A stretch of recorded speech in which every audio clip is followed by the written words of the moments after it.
రంజాన్లోనే మేము ముస్లింలము, రంజాన్ తర్వాత రాక్షసులం అనుకునే వారంతా కూడా ఈ వీడియోని చూడండి. సోదరులారా, రంజాన్ మాసం అయిపోయింది. మనమంతా కూడా ఎంతో భక్తి శ్రద్ధలతో ఉపవాసాలు పాటించాము. 5 పూటలు జమాత్తో పాటు నమాజులు చదివాము. రాత్రి తరావీ నమాజులు చేశాము. మన తప్పులను క్షమించు అల్లా అని అల్లా ముందు పశ్చాత్తాపం చెందాము. ప్రతి చెడు నుండి దూరంగా ఉన్నాం. ఇప్పుడు రంజాన్ అయిపోయింది. మసీదులన్నీ ఖాళీ అయిపోయాయి. నమాజుకు వచ్చేవారి సంఖ్య తగ్గిపోయింది. యథావిధిగా మనిషి మునుపటిలాగే అదే తప్పులు చేస్తున్నాడు. దీనికోసమా అండి రంజాన్ వచ్చింది? అసలు రంజాన్ యొక్క ముఖ్య ఉద్దేశం ఏంటి? అల్లాహ్ ఖురాన్లో సూరా బకరా 2:183 తెలియజేశాడు, లఅల్లకుం తత్తఖూన్, మీలో దైవ భీతి, పాప భీతి జనించాలని నేను ఈ నెలను మీ ముందుకు తీసుకొచ్చానని అల్లాహ్ సుబ్హానహు వ తఆలా తెలియజేస్తున్నాడు. అంటే మనలో తఖ్వా జనించాలని. చూడండి, మీరు కంప్యూటర్లో యాంటీవైరస్ సాఫ్ట్వేర్ని ఇన్స్టాల్ చేస్తారు. దాని ఉద్దేశం ఏంటంటే మీ కంప్యూటర్ మెరుగుగా పనిచేయాలని, ఫాస్ట్గా మరి స్పీడ్గా ఉండాలని. కానీ మీరు మీ కంప్యూటర్లో యాంటీవైరస్ సాఫ్ట్వేర్ని ఇన్స్టాల్ చేసినప్పటికీ మీ కంప్యూటర్ స్పీడ్ పెరగడం లేదు, అది మెరుగ్గా పనిచేయడం లేదు. అంటే యాంటీవైరస్ సాఫ్ట్వేర్ పనిచేయట్లేదు. అలాగే రంజాన్లో మనం మన బాడీలో యాంటీవైరస్ని ఇన్స్టాల్ చేసుకున్న తర్వాత కూడా రంజాన్ తర్వాత రంజాన్ లాంటి ప్రభావం లేదు అంటే రంజాన్ కూడా మన కోసం ఉపయోగపడలేదని దాని అర్థం. ఎందుకంటే రంజాన్లో మనం ఉపవాసాల ద్వారా దైవ భీతిని, మనం యాంటీవైరస్ని మనం మన బాడీలో ఇన్స్టాల్ చేసుకున్నాం. కానీ ఇప్పుడు అది పనిచేయట్లేదంటే ఉపవాసాలను సరిగా మనం అర్థం చేసుకోలేదని దాని అర్థం. కాబట్టి నీ ఉపవాసాలు, నీ తరావీ, నీ దువాలు ఏవి కూడా పనిచేయలేదు. కేవలం ఒక నాటకం మాత్రమే నువ్వు ఆడావు రంజాన్లో. ఇలాంటి ఎన్నో రంజాన్లు నీ జీవితంలో వస్తున్నాయి, పోతున్నాయి, కానీ నీలో మాత్రం మార్పు అయితే రావడం లేదు. అంటే రంజాన్ నువ్వు ఒక తమాషాగా, ఒక వినోదంగా భావిస్తున్నావు అని ఖచ్చితంగా నువ్వు అర్థం చేసుకోవాలి. సోదరులారా, రంజాన్ మాసం అనేది మన సంస్కరణ కోసం, అల్లాతో సంబంధాన్ని దృఢపరచుకోవడానికి అతి గొప్ప అవకాశం కనుక రంజాన్ తర్వాత కూడా మనం ఆరాధనలో నిమగ్నమై ఉందాం సోదరులారా. ఎందుకంటే ఆరాధన రంజాన్తో ముగిసిపోయేది కాదు, మనిషి మరణం వరకు కూడా సదాచరణ చేస్తూ ఉండాలి.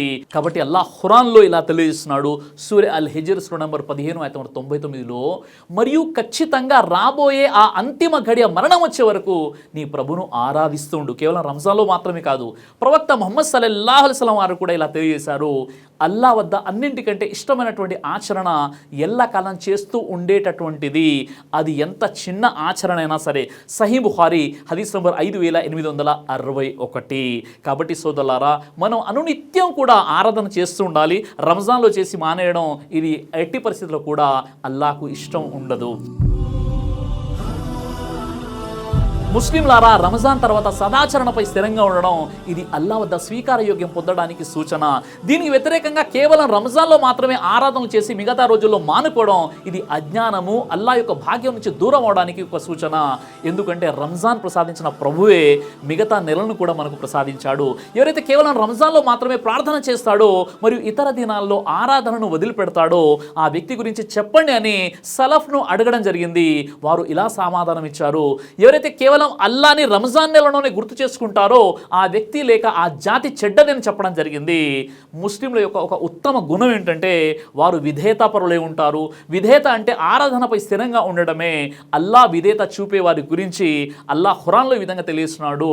ఖురాన్లోని సూరా అల్ అహ్జాబ్ 33:35 అంటున్నాడు, నిశ్చయంగా ముస్లిం పురుషులు, ముస్లిం స్త్రీలు, విశ్వాసులైన పురుషులు, విశ్వాసులైన స్త్రీలు, విధేయులైన పురుషులు, విధేయులైన స్త్రీలు, సత్యసంధులైన పురుషులు, సత్యసంధులైన స్త్రీలు, సహనశీలులైన పురుషులు, సహనవంతులైనటువంటి స్త్రీలు, అనుకోవగల పురుషులు, అనుకోవగల స్త్రీలు, దాన ధర్మాలు చేసే పురుషులు, దాన ధర్మాలు చేసే స్త్రీలు, ఉపవాసం ఉండే పురుషులు, ఉపవాసం ఉండే స్త్రీలు, తమ మర్మాంగాలను కాపాడుకునే పురుషులు, కాపాడుకునే స్త్రీలు, అల్లాను అత్యధికంగా స్మరించే పురుషులు, స్మరించే స్త్రీలు, వీరందరి కోసం అల్లా విస్తృతమైన మన్నింపును, గొప్ప పుణ్యఫలాన్ని సిద్ధం చేసి ఉంచాడు.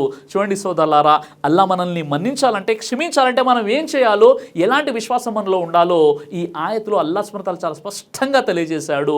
నిజంగా రంజాన్లో ఇవన్నీ పనులు మనం చేసాం, ఇప్పుడు మళ్ళీ వాటిని మనం వదిలేస్తున్నామంటే మన విశ్వాసం ఎలా ఉందో ఒక్కసారి మీరే ఆలోచించండి.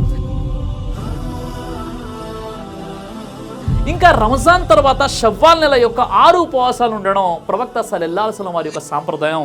అల్లా దీని కొరకు గొప్ప ప్రతిఫలం ఉందని వాగ్దానం కూడా చేశాడు. అబూ అయ్యూబ్ రదియల్లాహు అన్హు వారి ఉల్లేఖనం ప్రకారంగా ప్రవక్త ముహమ్మద్ సల్లల్లాహు అలైహి వసల్లం వారు ఈ విధంగా తెలియజేశారు.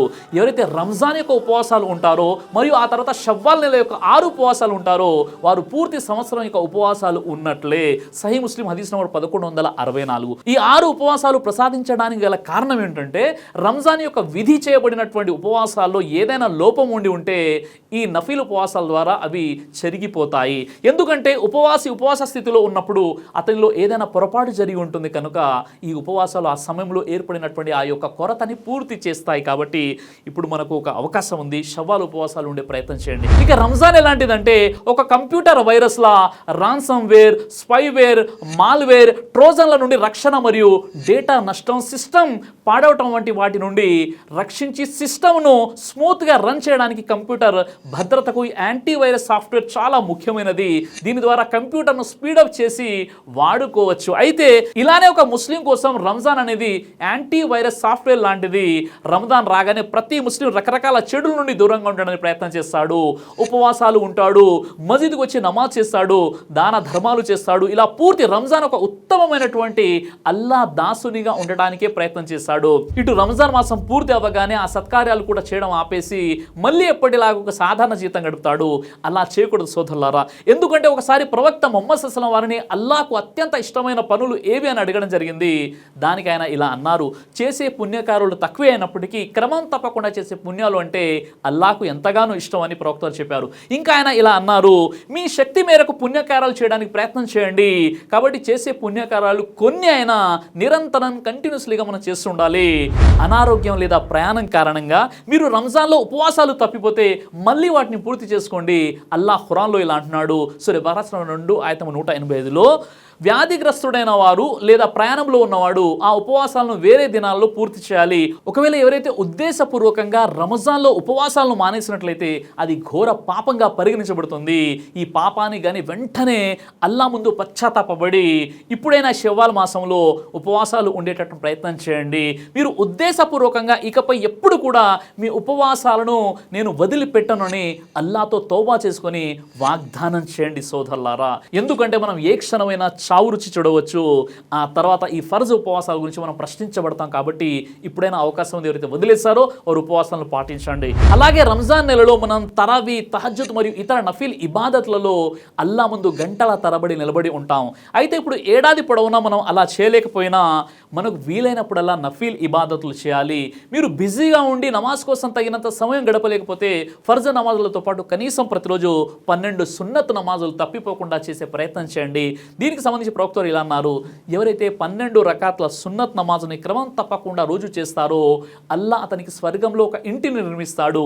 అయితే ఫరజ్ నమాజులతో పాటు రోజు చదవాల్సినటువంటి ఆ 12 రకాత్ల సున్నత్ నమాజులు ఎలా ఉన్నాయంటే మనం జొహర్ ముందు 4 రకాతులు, దాని తర్వాత 2 రకాతులు, మగ్రిబ్ తర్వాత 2 రకాతులు, ఇషా తర్వాత 2 రకాతులు మరియు ఫజ్ర్ ముందు 2 రకాతులు. జామియా అత్-తిర్మిజీ హదీస్ నంబర్ 414. ఇంకా ఏడాది పొడవునా వీలైనంత వరకు నఫీల్ ఉపవాసాలు కూడా ఉండాలి. అవి షవ్వాల్, ఆషురా, దుల్ హిజ్జా, ముఖ్యంగా అరఫా వంటి మొదలగు రోజాల్లో కూడా మనం ఉపవాసాలు ఉండాలి. ఇంకా అయ్యామ్ అల్ బీద్ పున్నమి రోజుల్లో అంటే చంద్రమానం ప్రకారం 13, 14, 15 తేదీల్లో కూడా మనం ఉపవాసం ఉండవచ్చు. ఈ విషయానికి సంబంధించి ప్రవక్త ముహమ్మద్ సల్లల్లాహు అలైహి వసల్లం వారు ఇలా తెలియజేశారు, ఒక రమదాన్ నుండి మరో రమదాన్ వరకు మధ్యకాలంలో ప్రతి మాసంలోని 3 పున్నమి రోజుల్లో ఉపవాసం పాటిస్తే జీవితాంతం ఉపవాసం పాటించినట్లే. సహీ ముస్లింలో ఈ హదీస్ ఉంది. ఇంకా వారంలోని సోమవారం మరియు గురువారం కూడా ఉపవాసాలు పాటించడం సున్నత్. అయితే సోదరులారా, రంజాన్ సమయంలో మనలో చాలా మంది సెహరీకి ముందు తహజ్జుద్ ప్రార్థనలు చేసే అలవాటు పెంచుకుంటాము. అయితే ఏడాది పొడవునా రంజాన్ స్ఫూర్తిని కొనసాగించడానికి మనం తహజ్జుద్ ప్రార్థనను కొనసాగించాలి. అల్లాహ్ ఖురాన్లోని సూరా అల్ ముజమ్మిల్ సూరా నంబర్ 73:6లో ఇలా అంటున్నాడు, నిశ్చయంగా రాత్రి వేళ లేవటం మనస్సును అదుపులో ఉంచుకోవటానికి ఎంతో ఉపయోగకరమైనది. అల్లా సుబ్హానహు తెలియజేస్తున్నాడు తహజ్జుద్ యొక్క ఉపయోగం ఇక్కడ. అలాగే రమదాన్ నెలలోనే దివ్య ఖురాన్ అవతరించిందని మనందరికీ తెలుసు. మరియు రమదాన్ మాసంలో మనం ఖురాన్ని ఎక్కువగా పఠిస్తాము. మనలో కొందరైతే ఈ గౌరవనీయమైన నెలలో ఖురాన్ని పూర్తిగా చదివేస్తారు. ఇది గొప్ప విషయం కూడా. కానీ ఖురాన్ అవతరణ ఉద్దేశం ఏంటి? రంజాన్ సమయంలో మాత్రమే దానిని పఠించి సంవత్సరం పొడవునా దుమ్ము పేరుకుపోయేలా అటికలపై దాన్ని ఉంచడం ఇది సరైనటువంటి పద్ధతి కాదు. ఖురాన్ యొక్క ముఖ్య ఉద్దేశం ప్రతిరోజు దాని బోధనల ప్రకారం జీవించడం, దానిని క్రమం తప్పకుండా పఠించడం.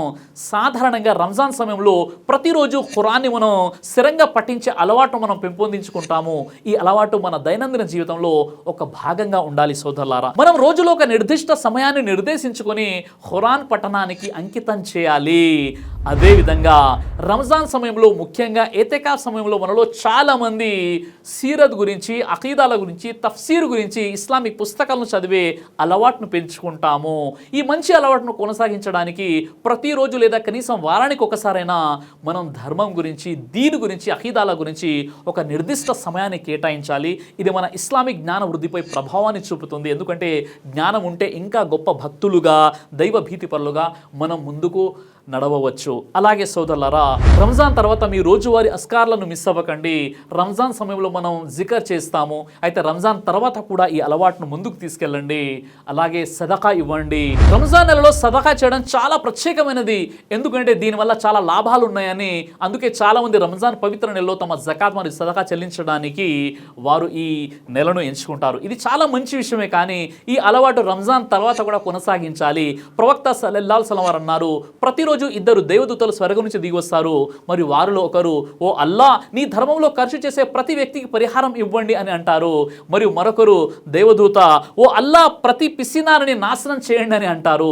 సహీ అల్ బుఖారీ హదీస్ నంబర్ 1442. కాబట్టి రంజాన్ తర్వాత చేయవలసినటువంటి వాటిలో ఒకటి అల్లా మార్గంలో క్రమం తప్పకుండా ఖర్చు చేయడం. అది తక్కువే అయినా సరే మన స్తోమతను బట్టి మనం సపోర్ట్ చేయాలి. అలాగే రంజాన్లో అతి ముఖ్యమైన అంశాలలో ఒకటి చెడు మాటలు మరియు చెడు కార్యాల నుండి తనను తాను దూరంగా ఉంచుకోవడం. రంజాన్ తర్వాత చాలామంది తమ పాత పద్ధతుల్లోకి తిరిగి వెళ్ళి ప్రజలతో దుర్భాషలాడుతూ ఉండటం మనం చూస్తూ ఉంటాం. ఇలా చేస్తే అల్లా మన రంజాన్లో చేసిన సత్కార్యాలు అంగీకరించడు. కాబట్టి మనం అలాంటి ప్రవర్తనకు దూరంగా ఉండాలి. ఇంకా గునాయ కబీరా, గునాయ సగీర్ అంటే పెద్ద పాపాలు మరి చిన్న పాపాలకు దూరంగా ఉండండి. మీరు రంజాన్లో పాపాలు ఆపేసి తర్వాత పాపాలు చేయాలని ప్లాన్ చేసుకున్నట్లయితే మరోసారి ఆలోచించండి. కఅబ్ బిన్ మాలిక్ వారు ఇలా అన్నారు, ఎవరైతే రంజాన్ నెలలో ఉపవాసం ఉండి రంజాన్ ముగిసిన తర్వాత తాను పాపాలు చేస్తూ అవిధేయతకు తిరిగి వస్తానని తనలో తాను అనుకున్నట్లయితే అతని ఉపవాసం తిరస్కరించబడుతుంది.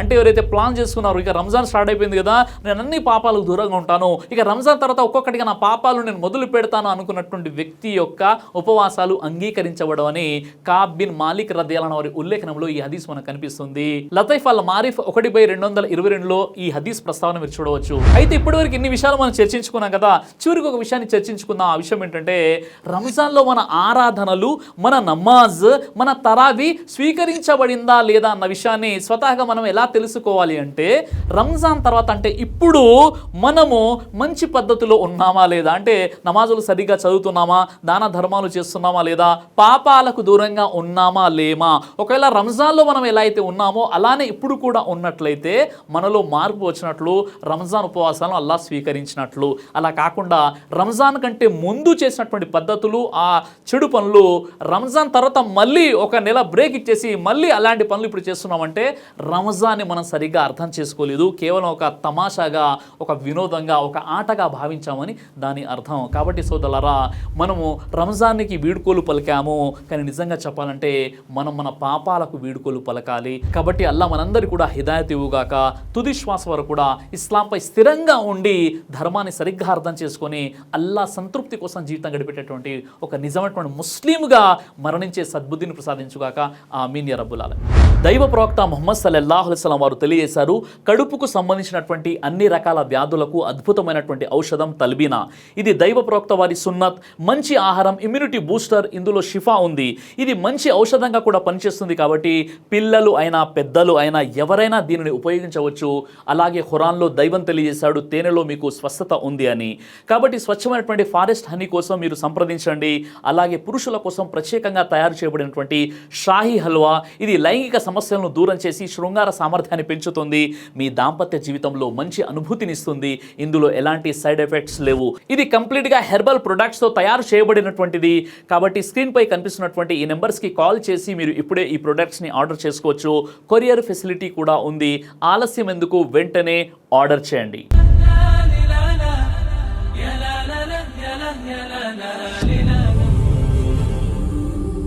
బ్రదర్ సిరాజ్ అని యూట్యూబ్ ఛానల్ని మీరు సబ్స్క్రైబ్ చేసినట్లయితే ఇన్షాల్లా దేవచిత్తం అయితే మీకు వీడియోస్ వస్తుంటాయి. అదేవిధంగా బ్రదర్ సిరాజ్ అనేటటువంటి ఫేస్బుక్ని కూడా లైక్ చేయడం వల్ల మీకు వీడియోస్ వస్తుంటాయి.